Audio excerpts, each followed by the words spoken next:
How's it going, everybody? Taff coming in with the Taff's words, and yeah, they're coming in a lot more often than they used to, I know. So yeah, that's the aim, to try and get them out. But there's got to be something worth talking about.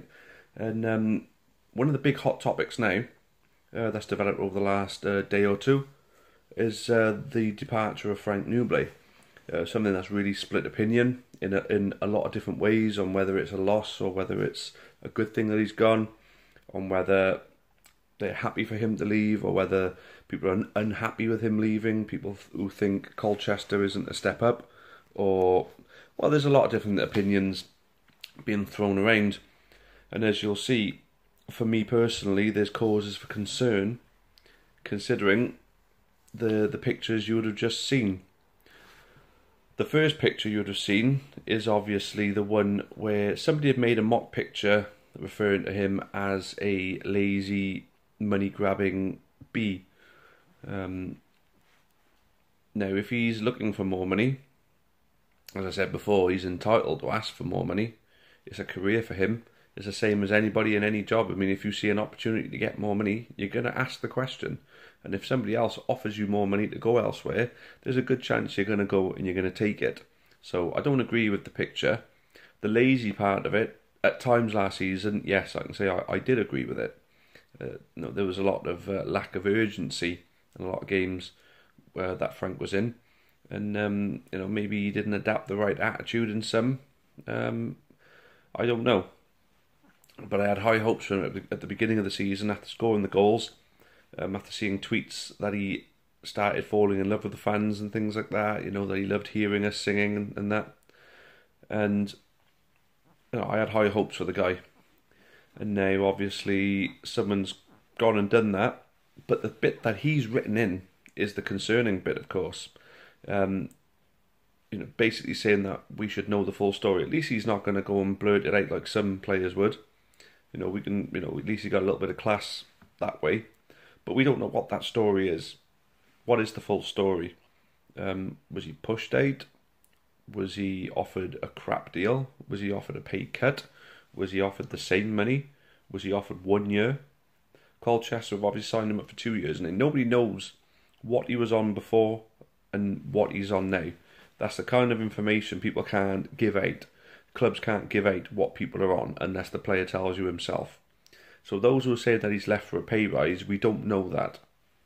Now, if it becomes common knowledge that he has in fact had a pay rise, then fine. But we can't speculate on a pay rise. Now, my idea is that there's the possibility that we only offered him 1 year, but Colchester offered him 2. So we took the Colchester deal. The same as Tozer, because Tozer left. A downward step for him, but it's a 2-year contract. Is he on more money? We can't say he's on more money, but it's a 2-year contract for him. Obviously we must have offered him only a 1-year contract. So is that the common theme? The fact that we're only offering 1-year contracts to these new players? Well, not these new players, but these players. Are we offering them only 1-year contracts, and they're turning them down because they're getting 2 elsewhere, which you can understand. But the thing that I'm worried about then is we don't know the full story. Now, is there much of a story to the difference between a 1-year contract and a 2-year contract? Well, that's the thing, isn't it? Is there something else going on at the club which has seen Tozer and Nouble go, which is drumming up rumours that other players are on their way out? There's rumours about Joe Day and one of the Bristol clubs. I personally don't think Joe Day will leave, but I didn't think Nouble would. I thought Nouble was going to sign on. I actually thought all 3 were going to sign on. There's now a rumour. Now, the credibility of that rumour is very low because the feed it came from actually spelt Newport with an I. So Newport was Newport. So I don't quite believe that. But that was about a Mond going to Port Vale. Now, it might be that there's nothing wrong, everything's fine, we got nothing to worry about. It was just a fact that it was 1-year deals, not 2-year 1-year deals we were offering, and not 2-year deals, and that's the reason we've lost them. It could be nothing, but the concerning bit is, of course, out of the three, if you were only going to keep the one that's left is the one I would have kept, and that's Labardi, of course. And I'm pretty certain most of you, if not all of you, who are watching this, would agree with that one. Labardi would be the one out of the three you want to keep, and he's the one yet to sign. It'll be a big kick in the teeth if he moves on, especially to another League Two club. Now, I'd like to think that he'd move higher, but the fact that he's injured means I don't think you'll get a move above League Two. But we don't know. But then at the same time, he may go to another League Two club, and we may miss out because he's our captain. He's arguably our best player. I don't even think arguably he is our best player in my opinion. Absolutely, 100% our best player. If we lose him, even though he's going to be injured for the first couple of months, if we lose him, that'll be a big dent in our progression that we've made. We've made progression. We needed to continue that. We aren't going to if we don't keep our best players. Now, thankfully, most of them have signed up. Butler signing on was a big, big positive for us. The fact that we got Demetriou and Joe Day and O'Brien, Amond, Josh Sheehan, players like that. We got them for another year, which is great. Butler, I wish... did Butler have a one-year contract? I'm sure we only offered him a 1 year and he signed on. We need to start offering 2-year contracts to these younger and high potential players. But anyway, yeah, that's the future of the thing is I'm not panicking about transfers not coming in, and people are starting to get a little bit twitchy over it now. Yeah, people want some good news. People want to see people coming into the club. People want to know there's no problems. Obviously, there's certain things our board can say and can't say. But then at the same time, I understand the point that we're the owners of the club. The fans are the owners of the club. And we should be kept in the loop on why players are departing and why we're not signing anyone. Well, the main reason I can tell you now is why we're not signing anyone. It is more than likely because of the fact our manager's on holiday.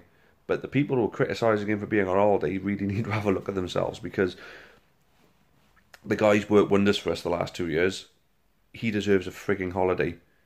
And if he wants to be on holiday... And as long as he's left some targets for our board of directors who are dealing with the transfers, because there is at least one or two dealing with them. New chief exec just came in, or chief operating officer, COO.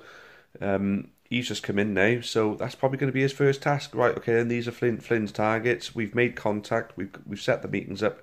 You're the one who's got to see them through. But basically, these people have got it under control. I'm sure Flinney has his targets. He wouldn't have left without putting something in place. So let him enjoy his holiday. Don't criticise him for actually taking it. And we'll see what the next few weeks brings. At the end of the day, just look forward to the World Cup and let the people whose responsibility it is to deal with our recruitment, deal with it. But yeah, I understand people are a little bit twitchy, but just wait another week and see what starts happening, because I know it was like this last season and we made some good signings. Just hang on for another week at least and see what the club can do. Now, the other picture that you saw was text from an article about Nouble's move to Colchester. Now, one of the big talking points about Nouble all season was the fact, why does he keep pushing out wide when he's obviously better in the centre? Because there's the one game that he properly played in the centre of the pitch. He scored a hat-trick against Chesterfield at home, and then he just seemed to wander off out wide. Now, we don't know whether that was Flinney telling him to go out there or whether that was him actually going out there. But that bit of text tells me that Flinney would have been telling him to go out there. Or, if that's not the case, if Flinney wasn't telling him to go out there and he was finding his own way out there, then he's talking a lot of shite on that bit of text there, of course. But then, what do you guys think? I mean, for me, I think he wandered out there, personally, unless Flinney was playing some kind of inside forward system and utilising his strength and dribbling ability and his ability to cut inside. But we all knew it right from the beginning that he was more effective in the centre, but for some reason it just never happened. So that's the thing. Is it Flinney? Was it Flinney keeping him out there, or was it him finding his way out there? Well, that debate has been had all season. That now adds a little bit of substance to that debate. He says he's more effective through the middle.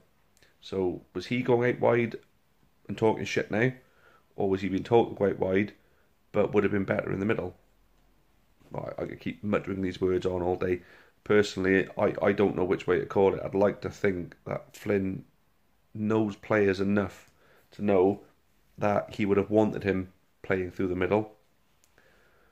But if he had a system and his effectiveness out wide was part of that system, then with him gone, maybe he can find someone who can do that job better. Because we certainly got a good goal scorer in the centre. He needs better service, because for me, Nouble used to lose the ball a little bit too often. He used to try and do a little bit too much himself and not involve his teammates often enough. But, like I say, he's gone now. For those of you who are glad to see him gone, he's gone. For those of you who are not glad to see him gone, he's gone. And players come and go. You know, I tell you what, if Sam Foley was to come back, maybe he would be someone who could do that job, cutting in from the wing, possibly. There's a lot of players out there.